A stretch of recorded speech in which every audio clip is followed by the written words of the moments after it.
wabarakatuh.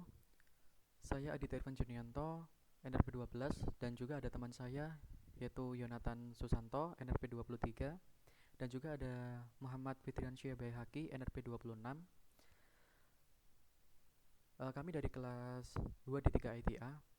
Di sini kami akan membahas atau membawakan teori mengenai basis data lanjut ya, pada teori yang ke-6, yakni judulnya adalah constraint. Jadi pada kebahasan kali ini, sasaran yang akan saya bawakan adalah kita akan memahami mengenai definisi dari constraint, kemudian dapat membuat constraint, dan yang terakhir adalah kita dapat melakukan pemeliharaan constraint. Kita masuk ke definisi dari constraint terlebih dahulu. Constraint adalah batasan atau aturan yang ada pada tabel. Constraint mencegah penghapusan data dari suatu tabel yang mempunyai keterkaitan dengan tabel yang lain. Misal terdapat keterkaitan antara tabel departemen dengan tabel pegawai, di mana pada tabel pegawai menyimpan informasi kolom nomor departemen yang juga terdapat pada tabel departemen. Uh, Kemudian, jika baris dengan nomor departemen 10 akan dihapus dari tabel departemen, sedangkan terdapat data pegawai yang bekerja pada departemen tersebut. Dengan adanya constraint antara dua tabel, penghapusan tersebut tidak bisa dilakukan. Maksud saya tidak bisa dilakukan. Oracle menyediakan beberapa tipe constraint berikut. Adapun juga not null, unique, primary key, foreign key, dan kemudian ada check. Kemudian di bawah ini adalah terdapat sintaks penulisan constraint ya,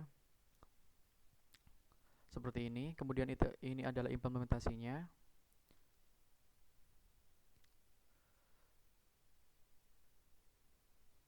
Pada implementasinya ini kita menggunakan constraint tipe constraint yang berupa primary key, di mana primary key yang ditunjuk adalah employee underscore ID, seperti itu. Kemudian pada bahasan selanjutnya kita akan membahas mengenai constraint not null.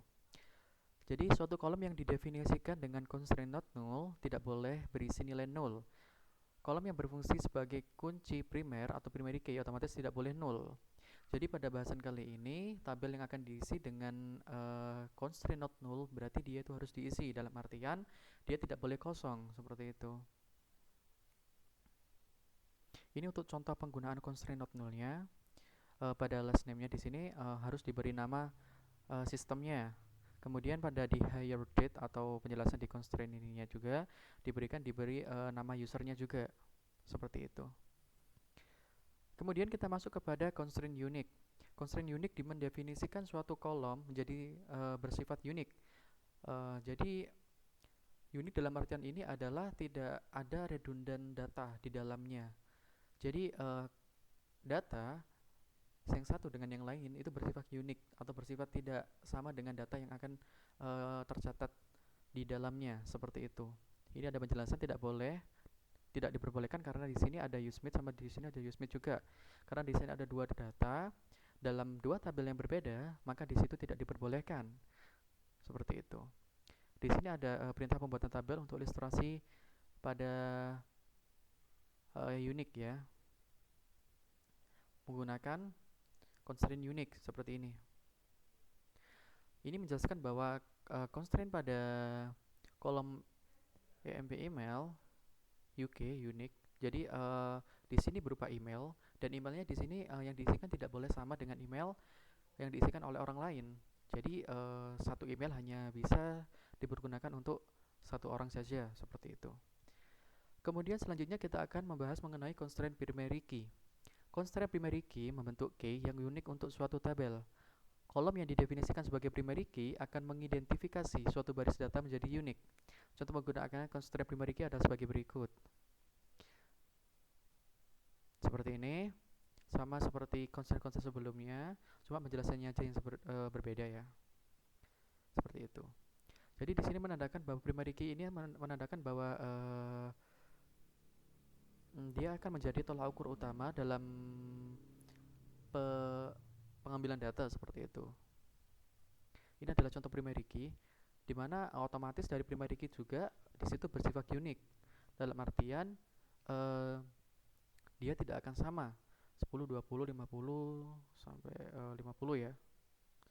tidak diperbolehkan atau null value. Oh, maksud saya di sini dalam artian primary key itu tidak boleh kosong ya. Kemudian juga tidak diperbolehkan nilai 50 sudah ada, tidak boleh kosong dan juga tidak boleh ada redundant data atau pengulangan data seperti itu. Kemudian kita masuk ke constraint foreign key. Foreign key constraint didefinisikan pada suatu kolom yang ada pada suatu tabel, di mana kolom tersebut juga dimiliki oleh tabel yang lain sebagai suatu primary key.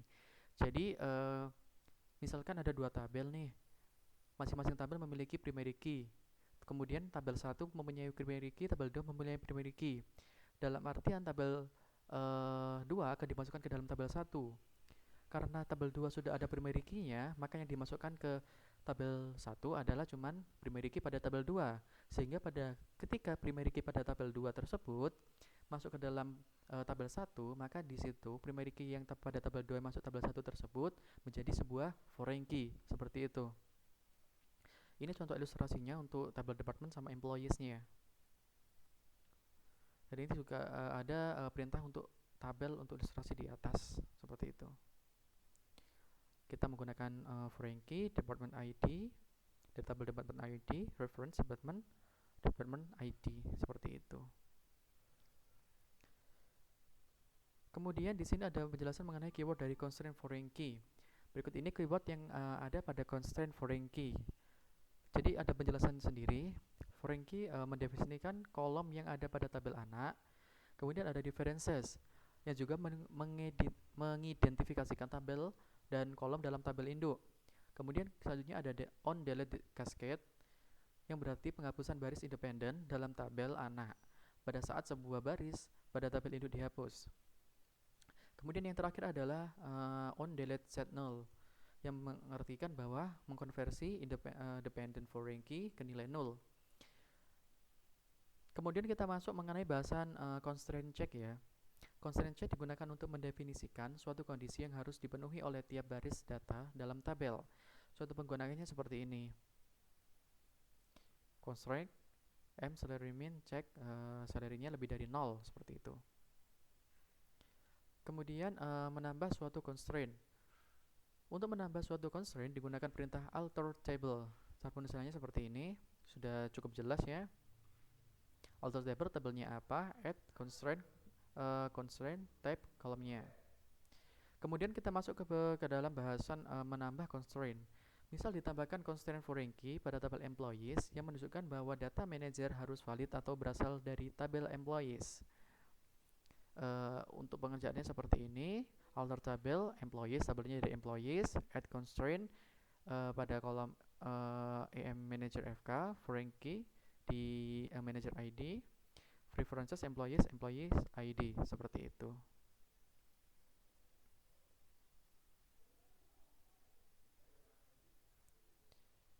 Kemudian kita masuk ke dalam bahasan untuk menghapus constraint ya. Jadi untuk menghapus constraint juga digunakan perintah alter table.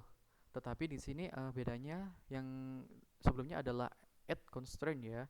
Tapi kalau pada penghapusan constraint di sini lebih ditekankan pada sintaks drop constraint. Jadi bukan add melainkan drop untuk penghapusan constraint, seperti itu. Kemudian untuk menghapus constraint primary key pada tabel department dan menghapus asosiasi constraint foreign key pada kolom employees department ID, di sini sudah ada contohnya, alter table departments, tabelnya departments, drop primary key cascade, seperti itu. Kemudian kita masuk ke mendisable constraint. Untuk menonaktifkan constraint digunakan klausa disable. Pilihan cascade digunakan untuk mendisable dependent integrity constraint ya.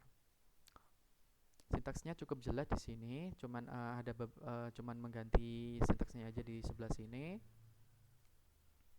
Disable constraint. Begitu juga pada mengenable constraint, hanya mengganti dengan disable sebelumnya, mengganti dengan enable, seperti itu. Kemudian ada cascading constraint. Klausa cascade constraint digunakan dengan klausa drop column. Klausa cascade constraint menghapus semua referential integrity constraint yang merefer ke primary dan unique key yang didefinisikan pada kolom yang dihapus. Di sini sintaksisnya juga cukup jelas, sama-sama seperti sebelumnya. Kemudian kita masuk mengenai bagaimana cara untuk menampilkan constraint. Jadi tabel user constraint menyimpan informasi tentang constraint. Kolom tipe constraint atau constraint type ya dapat berisi C untuk constraint check, R untuk referential integrity atau foreign key, P untuk primary key, U untuk constraint unique. Jadi kita pilih selectnya. Di sini ada constraint name, kemudian ada constraint type, kemudian ada source condition dari user constraint, di mana table ada sama dengan yang isinya adalah employees, seperti itu. Kemudian bagaimana menampilkan kolom yang berasosiasi dengan suatu constraint. Berikut ini untuk menampilkan kolom yang berasosiasi dengan suatu nama constraint yang ada pada view user cons column. Sama seperti sebelumnya, cuma pada sebelumnya ini user constraint ya.